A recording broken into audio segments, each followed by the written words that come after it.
how to delete Dropbox files, photos and folders. So let's see in this video. Before moving forward, make sure to like this video and subscribe to our channel for more videos like this. So let's begin. First of all, you need to open up your Dropbox application on your device. After opening up, you need to log into your account and you'll be able to see the home page of Dropbox after logging in. First thing is you need to switch to the files option in the lower button next to home. And your uploaded files, folders and photos will be available over here.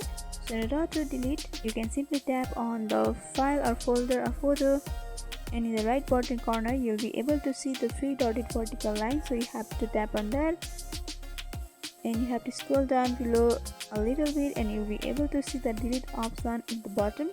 So you have to simply tap on that and your files, photos or folder will be deleted. If you have got many photos and folders and you want to delete it, then you can simply tap and hold the file or photo that you want to delete. You have to select each of them, and after that in the top right corner you'll be able to see the three dotted vertical line. So you have to simply tap on that and you'll be able to see the delete option. So you have to simply tap on that and go for delete.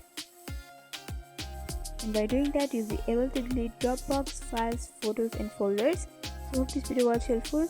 Don't forget to like, comment, share and subscribe to our channel for more videos like this. Thanks for watching.